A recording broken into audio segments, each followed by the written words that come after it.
Queridos irmãos e irmãs, eu quero convidá-los a abrir a palavra de Deus lá do livro de Apocalipse, no capítulo de número 2. Nós estamos pregando uma nova série de mensagens desde o domingo passado, cujo tema da série é Quando Cristo Fala com a Igreja. Semana passada nós pregamos sobre a igreja que Deus quer. E hoje o tema da mensagem vai ser anunciado enquanto você estiver escutando. Eu quero pedir-lhes que redobrem as orações por nós, pelo pastor de vocês. Nesses últimos 16 dias eu tive a oportunidade de pregar a palavra de Deus, irmãos, pelo menos 19 vezes. Se você imagina, tem que estudar mais ou menos, pelo menos 10 horas, e ainda é pouco. Então eu tenho que estudar 190 horas para pregar a palavra cada vez. Então, e além disso tem os aconselhamentos, as lutas do ministério. Eu gostaria de dizer à igreja que a gente só pode continuar pregando a palavra de Deus se a igreja continuar orando por nós. Então, irmãos, redobre as orações por nós em nome do Senhor Jesus. Apocalipse capítulo 2. Apocalipse 2, nós vamos ler do versículo de 8 a 11. A segunda carta de Jesus às igrejas em Apocalipse. Apocalipse 2, de 8 a 11. Eu vou pedir os diáconos que abaixem aqui um pouquinho, tá certo? Porque vem direto no gogó e a voz já está meio complicada. Então, só esse ar daqui, não sei se os diáconos estão lá fora, tá certo? Alguém dá uma dica aí, Juarez, por favor. Esse ar daqui para abaixar um pouquinho, senão fica complicado. Vamos ficar de pé, irmãos? Nós vamos ler esse texto da palavra do Senhor. Apocalipse, capítulo 2, do versículo 8 a 11. Vamos ler todos numa só voz. Todos encontraram? Amém? Não é difícil não, irmãos. É o último livro da Bíblia, tá? Apocalipse 2, de 8 a 11. Assim diz a palavra do Senhor. Todos juntos. Ao anjo da igreja em Esmirna escreve: estas coisas diz o primeiro e o último, que esteve morto e tornou a viver. Conheço a tua tribulação, a tua pobreza, mas tu és rico, e a blasfêmia dos que a si mesmos se declaram judeus e não são, sendo antes sinagoga de Satanás. Não temas as coisas que tens de sofrer. Eis que o diabo está para lançar em prisão alguns dentre vós, para ser dispostos à prova, e tereis tribulação de 10 dias. Sê fiel até a morte, e dar-te-ei a coroa da vida. Quem tem ouvidos, ouça o que o Espírito diz às igrejas. O vencedor de nenhum modo sofrerá dano da segunda morte. Amém. Se quiser, irmão, subir um pouquinho mais, ainda está chegando ventinho aqui, tá bom? Vamos orar ao nosso Deus. Pai, nós te louvamos. Pai, nós te exaltamos. Pai, nós te adoramos. Por causa de Jesus Cristo, nosso Senhor, que nos comprou na cruz do Calvário, com seu próprio sangue vertido no madeiro, em nosso lugar. Bendito Senhor, nessa noite nós te agradecemos pela pessoa de Jesus, porque sem Ele nós nada somos. Sem Ele não existiria igreja, e sem Ele nós nem poderíamos sequer dirigirmos-nos a Ti nesta noite, ó Senhor. Mas muito obrigado, porque além de nos salvar e aplicar a grande salvação em nosso coração, tua palavra nos ensina, ó Deus, que Jesus fala conosco através da sua revelação nas Santas Escrituras. E nessa carta mandada a Esmirna, mas a todas as igrejas de Jesus, nessa noite, ó Deus, nós te pedimos que fales conosco, que entendamos a tua voz para o nosso coração nessa noite. Nós vivemos dias difíceis, ó Senhor. Precisamos, Jesus, da tua intervenção na tua igreja. Senhor Jesus, vem conduzir a igreja presbiteriana do Guará 2. Vem pastoreá-la por meio da tua palavra nessa noite. Vem guiá-la por pastos verdejantes. Vem consolar o coração do teu povo nessa noite, ó Deus, com a tua graça, pelo poder do teu Espírito, mediante a tua palavra, Senhor. Ó Senhor, tu que caminhas no meio da igreja, caminha aqui hoje, Senhor. Deixa teu povo te perceber nesse lugar e fala ao nosso coração em nome de Jesus. Amém. Pode sentar, irmãos.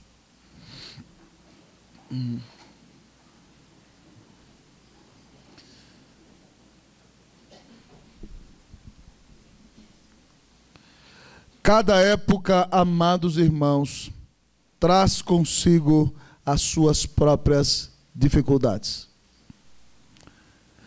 Não obstante, amados irmãos, as dificuldades que assolam a igreja nos dias de hoje, aos nossos olhos são totalmente novas na grande intensidade na qual se manifestam.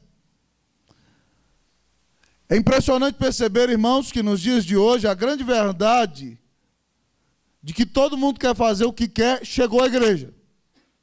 Você diz, os pós-modernos são relativistas, mas não é só fora dos portões da igreja. Nos dias de hoje você encontra pessoas que vêm à igreja, que ouvem a palavra e querem selecionar da Bíblia o que querem e viver do jeito que acham que é o melhor ao seu bel prazer. Os dias de hoje, irmãos, são um grande desafio para a igreja de Cristo Jesus e para a fé cristã. E quando você olha para a lassidão moral que governa o mundo nos nossos dias, e quando você olha para a grande expressão dita, não tem nada a ver, eu sou livre, posso fazer o que eu quero.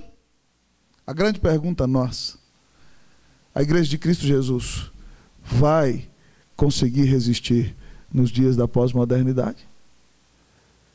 Fará ela diferença num tempo tão difícil como este? Aqui nesse texto, irmãos, nós encontramos uma igreja que vivia um tempo muito difícil. Essa igreja está na cidade de Esmirna, que das 7 cidades mencionadas aqui nas igrejas do Apocalipse, é a única cidade que existe até o dia de hoje. Ela está na Turquia e tem o nome de Izmir. E Izmir tem nos dias de hoje provavelmente 260 mil habitantes. Mas nesses dias, irmãos, a cidade de Esmirna rivaliza com a cidade de Éfeso. É uma cidade extremamente linda e no Monte Pagos você vê casas belíssimas que ostentam a riqueza do pessoal, do povo de Esmirna, e também vê templos dedicados a diversos deuses. Mas Esmirna se destaca nesses dias pela sua fidelidade a Roma. Antes de Roma ser a grande potência mundial que domina o mundo, no ano 195 antes de Jesus vir ao mundo, Esmirna já faz uma aliança de fidelidade a Roma. Esmirna é a primeira cidade da Ásia Menor a edificar um templo à deusa Roma. E quando as cidades da Ásia competiram para saber qual era a cidade que ia ter um templo dedicado à adoração do imperador, Esmirna foi a primeira cidade a receber. Uma cidade extremamente leal a Roma. E por causa desses princípios, você percebe que a igreja de Cristo Jesus na cidade de Esmirna, irmãos, foi grandemente massacrada e perseguida. Perseguida pelos romanos, mas também perseguida pelos judeus aristocratas daquela cidade. E olhando para esse texto, irmão, para essa igreja que parece fraca, para essa igreja que está sofrendo, que aos seus olhos pode parecer até uma igreja derrotada, Jesus levanta um lindo quadro diante dos nossos olhos, no qual ele nos mostra uma igreja vitoriosa. Uma igreja vitoriosa. E é isso que o Senhor, irmãos, nos chama a ser. Esmirna, junto com Filadélfia, são as duas únicas igrejas que não recebem crítica. Então, meu irmão, escancare hoje as janelas do seu coração e os portais da sua mente, porque se você deseja ser um cristão vitorioso, você precisa ser membro de uma igreja vitoriosa. E que a nossa igreja, tal como a igreja de Esmirna, seja conhecida como uma igreja vitoriosa. Amém, meus irmãos? Uma igreja vitoriosa, queridos, diz a palavra de Deus, tem um Deus vencedor. Uma igreja vitoriosa tem um Deus vencedor. Vamos ler o versículo de número 8? Leiamos todos? Leiam vocês. Vamos lá? 1, 2, 3. Podem ler.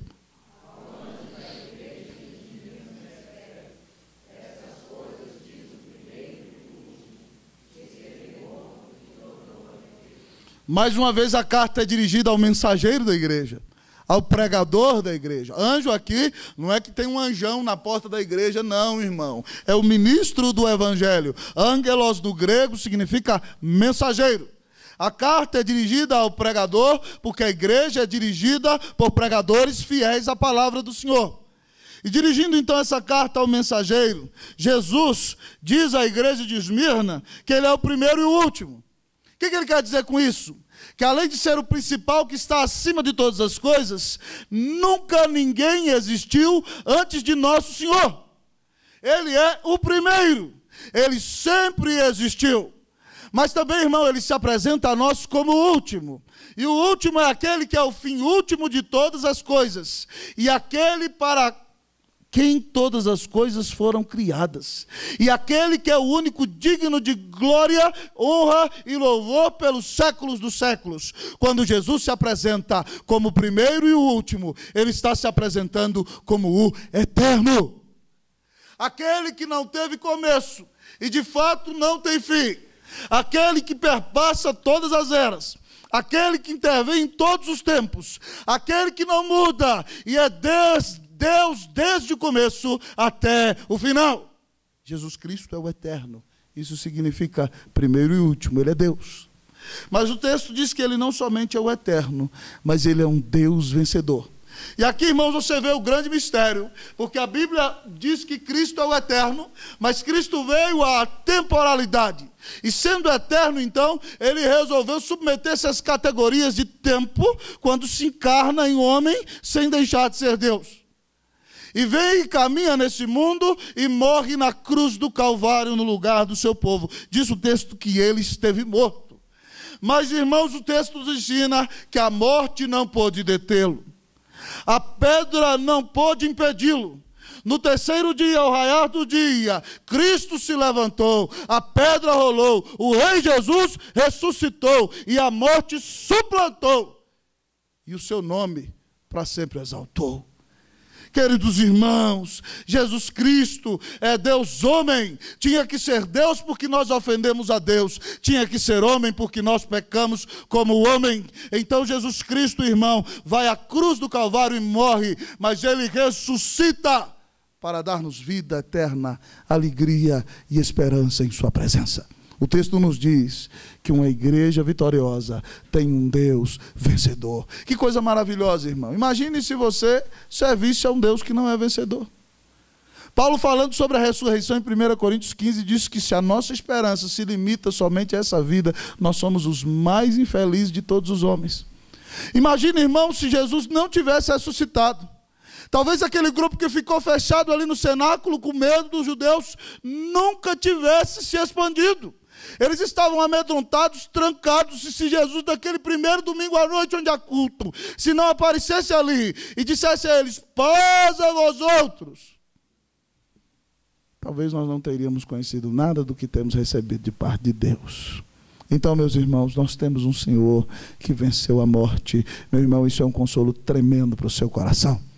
Se você está enfrentando dificuldade, se você está passando por sofrimento, seja ele de ordem financeira, seja ele de ordem física, seja ele de ordem emocional, preste atenção, você tem um Senhor que venceu o maior de todos os inimigos, que é a morte. Você tem um Deus vencedor.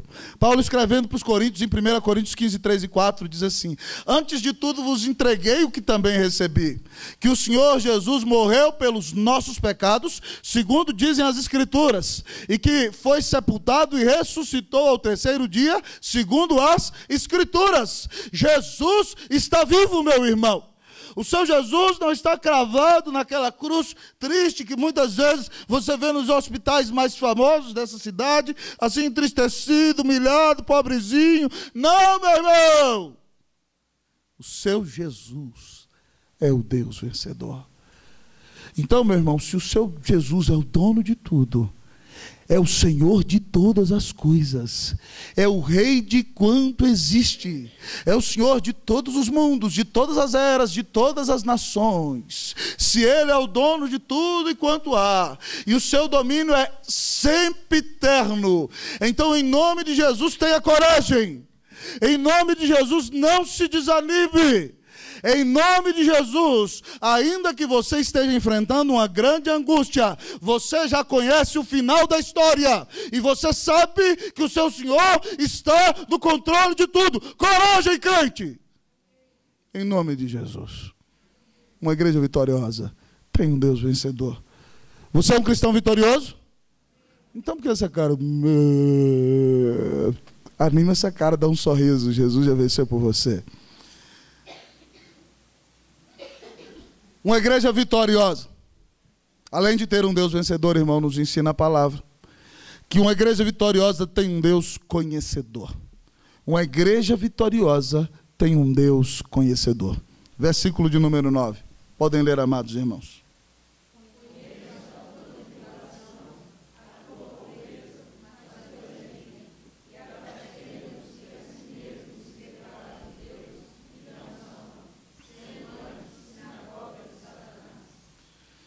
Meus queridos irmãos e irmãs, esse verbo conheço aqui é diferente daquele que eu sempre falo para vocês que significa ter relacionamento íntimo. Esse não é gnosco, esse é eidô. E eidô significa observar, prestar atenção e estar a par de tudo que está acontecendo. Jesus olha para eles e diz assim: olha, eu estou a par, tenho conhecimento e sei de tudo que está acontecendo com vocês. E ele disse que conhece algumas coisas. Ele, em primeiro lugar, disse: eu conheço a tua tribulação. Irmãos, a igreja em Esmirna sofre demais. Como é uma igreja uma cidade muito leal ao imperador, a igreja é muito perseguida. A igreja era muito grande, irmãos. Provavelmente Policarpo já era o pastor dela aqui nesses dias, com mais ou menos 20 e poucos anos de idade. Policarpo foi discípulo do apóstolo João, um grande pastor da história da igreja. E essa igreja está sofrendo grande tribulação porque ela está sendo perseguida por manter-se fiel ao evangelho. Era uma grande igreja. Tal dia o imperador resolve, através do seu procônsul, levar 1.200 crentes da igreja presbiteriana de Esmirna ao Monte Pagos. E, irmãos, eles atiram lá 1.200 pessoas de uma só vez. Uau!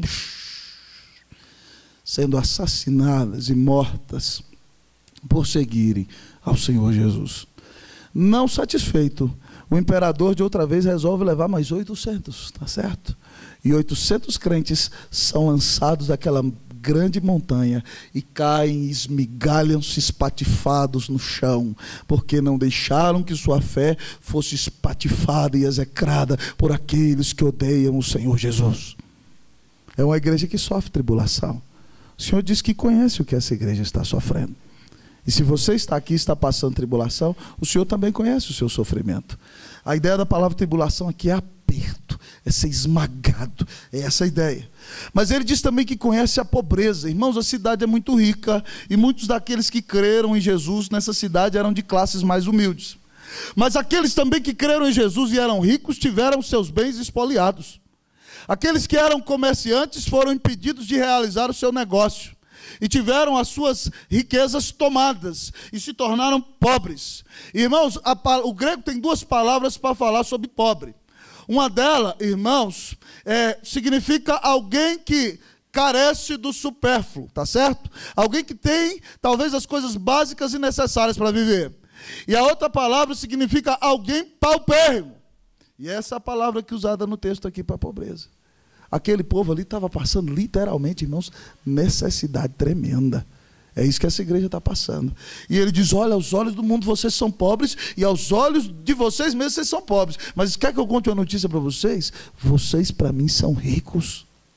Diferente de Laodiceia, irmão, que é uma igreja de gente rica, gente linda, gente cheia de ostentação. E Jesus diz: porque vocês não são crentes nem frios, eu vou vomitar vocês da minha boca. Mas aqui eles estão humilhadinhos. Mas Jesus diz para eles: vocês são muito ricos. Vocês não estão vendo ainda, mas a riqueza que espera vocês é maravilhosa. Que bênção, irmãos. Mas o texto diz também que eles sofrem a blasfêmia, a difamação daqueles que se declaravam judeus, que são os judeus que não creem em Jesus. E Jesus diz para eles que eles são de fato a sinagoga, a congregação de Satanás. Sabe por quê? Porque os judeus são comerciantes influentes em Esmirna. E eles, irmãos, estão morrendo de inveja porque o cristianismo está se expandindo e suplantando o judaísmo. Então eles chegam às autoridades romanas da cidade e denunciam o cristianismo, dizendo que os cristãos não se submetem a César, dizendo que de fato o rei é Jesus.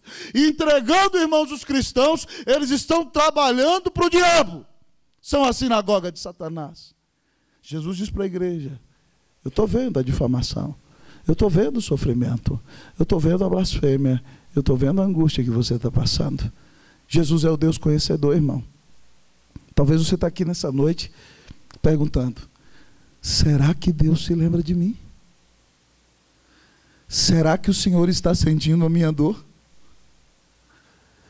Será que o Senhor ainda me ama? Meu irmão, essa palavra vem dizer para você que o Senhor não se esqueceu de você. Que o Senhor deu a vida na cruz do Calvário por você. E Ele conhece as suas tribulações. Ele conhece as tuas angústias. Ele te ama e te carrega no colo. E é impressionante como essa igreja de Esmirna, irmão, permaneceu fiel durante muitos anos. Porque Policarpo, que provavelmente já era pastor aqui, no mês de fevereiro do ano 155, dia 23 de fevereiro do ano 155 depois de Cristo, foi martirizado. Policarpo fugiu da perseguição romana para uma fazenda, depois foi para outra, já com 86 anos de idade. E quando soube que os soldados vinham no encalço, ele diz: não vou fugir mais. Chegando lá, irmãos, Policarpo serve comida para os soldados e pede a eles um tempo para orar. E vai para o quarto e ora. E depois eles levam aquele pastor respeitadíssimo, com 86 anos de idade, à cidade.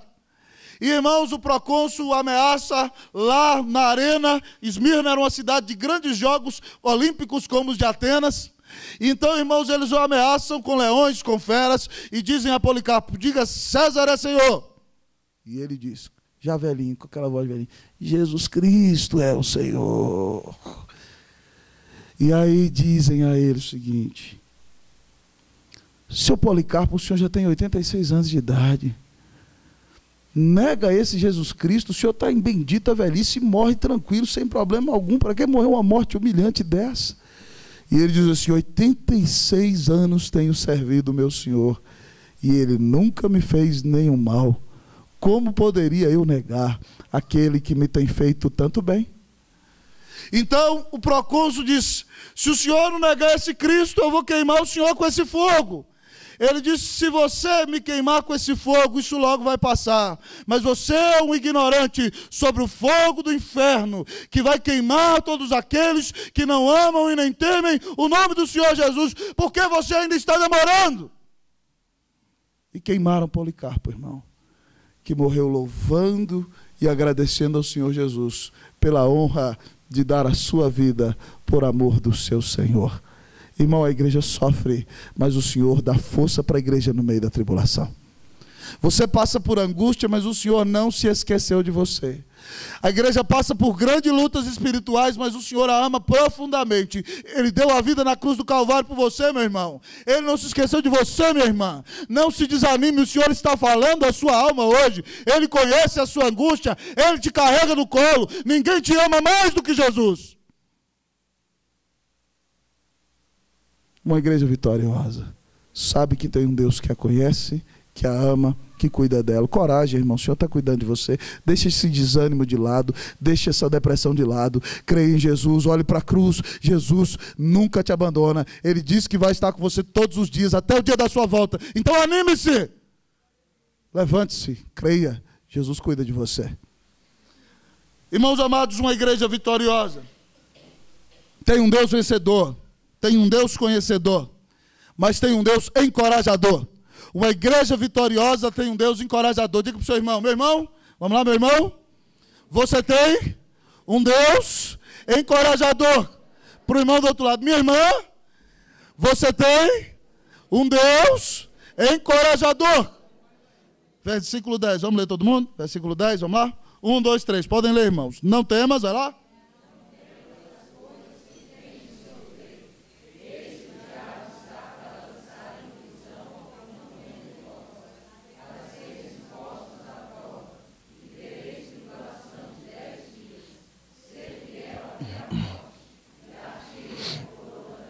Que palavra maravilhosa é essa, irmãos? Não temas. Essa é uma das palavras mais lindas já ditas na história da humanidade. E para que nós entendêssemos de fato que confiamos na grandeza do nosso Deus e que Ele não deixa de cuidar de nós, a Bíblia registra 365 vezes: não temas.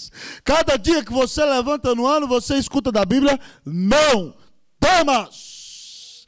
O Senhor é contigo. Ele é o Deus encorajador. Ele diz à igreja de Esmirna: não temas. E Ele diz a você: não temas. Sabe por que o Senhor te encoraja, irmão? Primeira coisa ele ensina aqui nesse texto, porque o sofrimento é inevitável. Olha o que ele diz à igreja: não temas as coisas que tens de sofrer. Não tem jeito de viver nesse mundo e não sofrer. Tem gente, irmão, que vive numa busca louca, enferma, por não sofrer. Tem gente que evita o sofrimento a todo custo. E às vezes, irmãos, a gente quer evitar também o sofrimento dos nossos filhos a todo custo.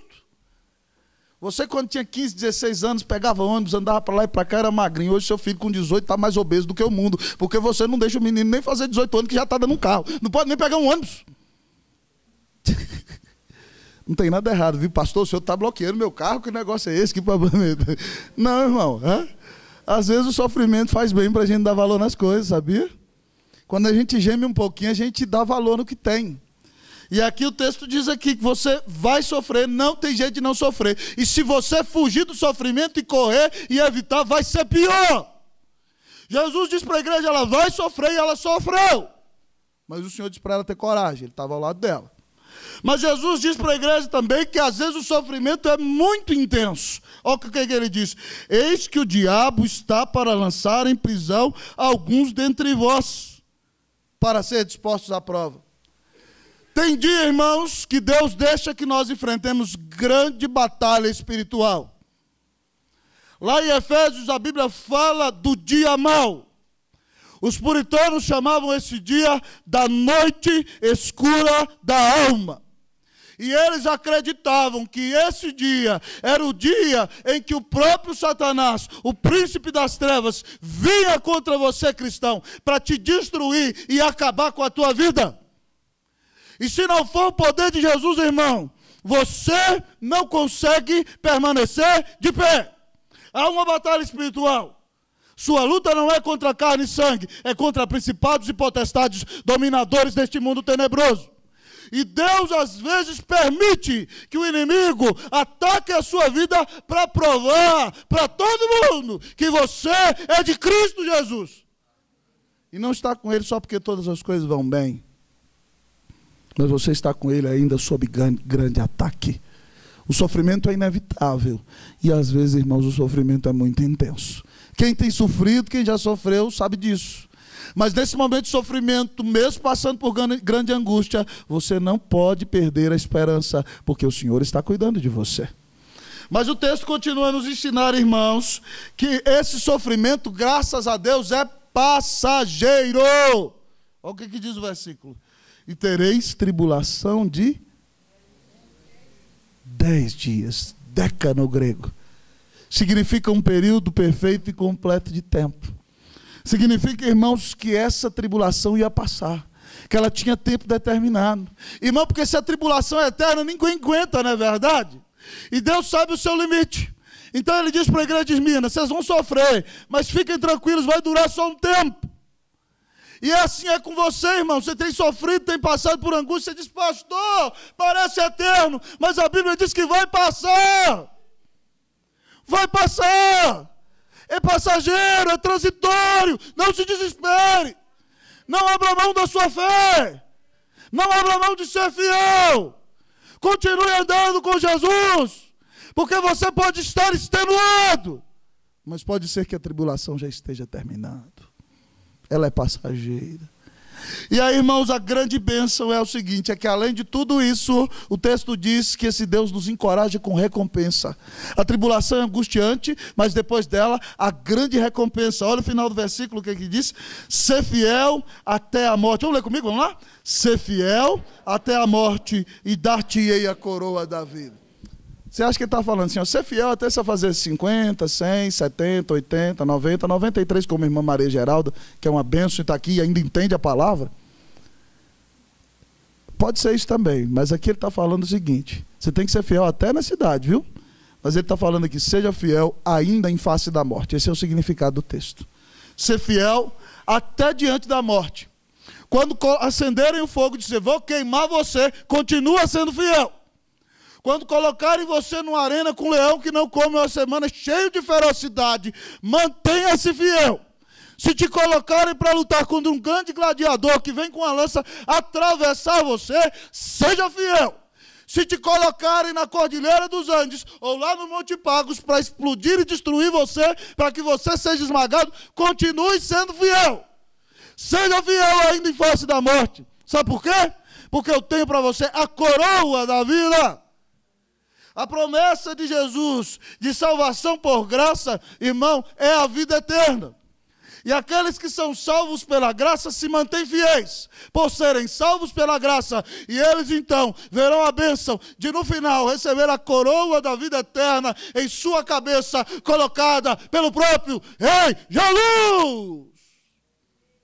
Ele é um Deus encorajador. Ele é o Deus que diz: não temas, você vai sofrer. Vai ser difícil, mas vai passar, e você será recompensado se manter em fidelidade no meu caminho, se andar comigo e se não se esquecer de mim nenhum dos dias da sua vida. Irmãos, isso é maravilhoso demais. Deus cuida de nós de um jeito precioso, Ele nos anima.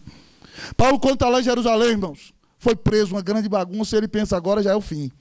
40 judeus armam, dizendo: nós não vamos comer, fazem voto diante de Deus, se nós não matarmos Paulo. Imagina?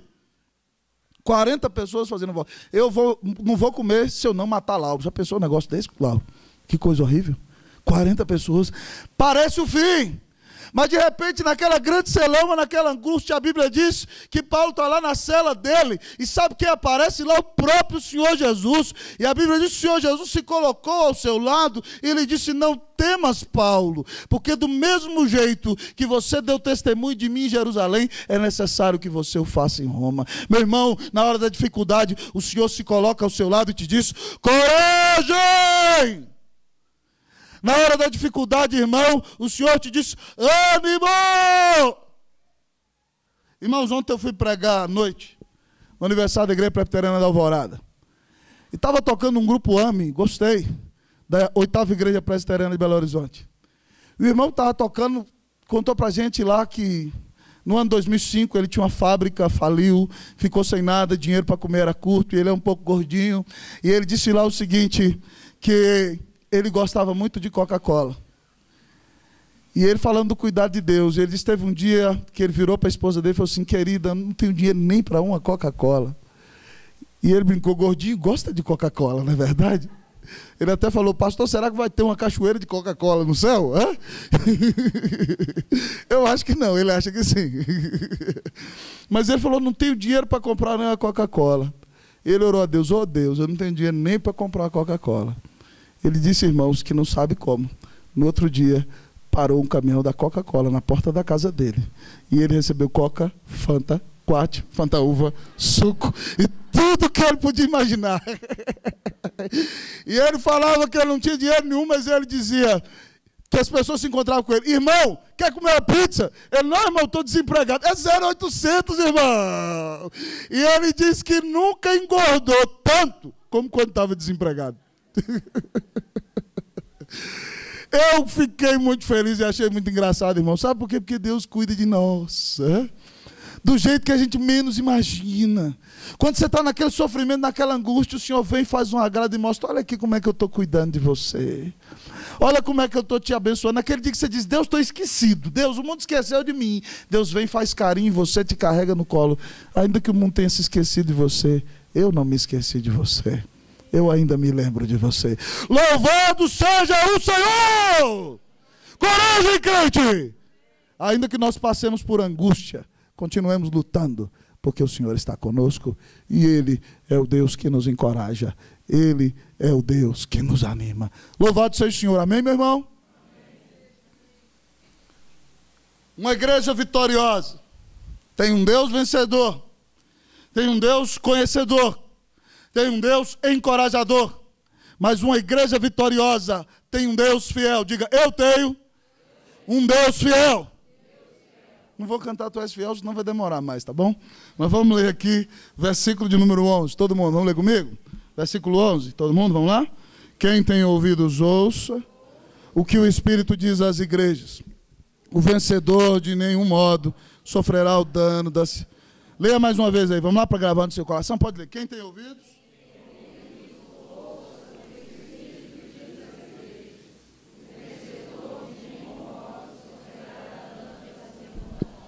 Jesus disse: escancare os teus ouvidos. Deus está falando. É isso que Jesus está dizendo na pregação. O Espírito está falando. Olha, você pode estar achando legal a pregação, mas não é palavra do pastor Roster não, viu? É Jesus que está falando na boca do pastor. Então é para você escancar seus ouvidos. Preste atenção na palavra de Deus. O Espírito fala com a igreja e fala por meio da pregação. E o Espírito está dizendo à igreja o seguinte: o vencedor é aquele que foi salvo pela graça mediante a fé. E pela graça de Deus é sustentado e persevera e é preservado até o final. É o crente verdadeiro. Esse crente, de modo nenhum, sofrerá o dano da segunda morte. Que coisa maravilhosa. Meu irmão, às vezes você vive gemendo, sofrendo, angustiado nessa vida. Familiar doente. Tentando fazer a vontade de Deus e todo mundo conta e todo mundo faz barulho e parece que vai te arrebentar, que vai te destruir. Você tentando ser fiel, é no trabalho gente te criticando, é em casa gente te criticando, é no bairro gente te criticando. Você não aguenta mais, na verdade. Você parece que não vai ter mais força. Meu irmão, mantenha-se fiel. Jesus é quem sustenta você, Ele é quem te faz vencer. E se você manter-se fiel até o final, Jesus disse que de modo nenhum, você vai sofrer o dano da segunda morte. Jesus é fiel, irmão. Jesus diz que você não vai para o inferno. Se você crer em Cristo Jesus, segunda morte, irmão, é inferno. Primeira morte é a morte que todo mundo morre. A segunda morte é a morte eterna. A primeira morte, irmãos, pode ter só um tempo, mas a segunda morte vai durar para sempre. A segunda morte é o inferno. Pastor, existe essa história da carochinha? Existe sim. E um dos pregadores que falou com mais autoridade sobre o inferno foi Jesus. O que é inferno, irmão? Tem gente que pensa que o inferno é um lugar onde Satanás vai estar lá com um garfão, lá na parte carnuda das pessoas. Não é isso não, irmão? Hã? Não, o inferno é um lugar onde Jesus vai estar lá, na parte carnuda do diabo. É assim que vai acontecer. E também de todos aqueles que não temeram o nome de Cristo Jesus. Inferno é o lugar onde vai manifestar-se a ira eterna do Deus irado e justo contra o pecado. Imagina a ira do Todo-Poderoso Deus durante toda a eternidade. E o pecador que vai estar lá não vai se arrepender, mas vai dizer: maldito desse que está me queimando. E quanto mais ele for reclamar, mais ele vai sentir o peso da mão de Deus. E mais vai ser a ira de Deus. Que negócio terrível, irmão. Eu não gosto nem de imaginar um negócio desse. A coisa é tão feia que a Bíblia diz que vai ser um lago de fogo e enxofre. Quem aqui já sentiu o cheiro de enxofre? Fede, não fede, irmão? É um negócio ruim, não é? Agora imagina um cara queimando e nunca sendo destruído. Porque o cidadão que vai no incêndio aí na rua, ele sai gritando, desesperado, é terrível, mas ele morre, acaba. Agora esse aqui vai ser queimado, e nunca vai morrer, e aquele cheirão de enxofre terrível, e a ira do eterno Deus contra esse povo. Existe inferno, irmão. E se você está brincando de crente, irmão, talvez você vai parar lá. Então, meu irmão, em nome de Jesus, hoje essa palavra é para você. Jesus é um Deus fiel. Mas você precisa se arrepender dos seus pecados. Você precisa de fato acreditar que Jesus Cristo é o único mediador entre Deus e os homens. Que Jesus Cristo é o teu Senhor, que Ele é o dono da tua vida e que você só confia nele para salvação e vida eterna. Você quer ir para o inferno, irmão? Meu Deus, que povo sem convicção. Você quer ir para o inferno, irmão? Eu não quero não vou estar lá não, em nome de Jesus. O Rei me salvou. Jesus é o Deus fiel. É por isso que a gente canta com alegria. Tu és fiel, Senhor. Vamos cantar esse coro? Tu és fiel, Senhor. Tu és fiel, Senhor. Dia após dia, com bênção sem fim. Tua mercê nos sustenta e nos guarda. Tu és fiel, Senhor. Fiel assim. Creia em Jesus e você terá a vida eterna. Você vai entrar pelos portões da Jerusalém celestial. Você vai olhar nos olhos do meu Rei e vai ouvi-lo dizer: seja bem-vindo, bendito do meu Pai. Entre na posse que está preparada para você. Aleluia! Nós veremos a Cristo Jesus. Permaneça fiel, igreja. Os tempos são difíceis. Os dias são maus, a luta vai ser grande, mas o Senhor Jesus está conosco. Não temas, seja forte, tenha coragem, segue adiante. Você é vencedor. Que Deus te abençoe e te guarde, em nome de Jesus. Amém.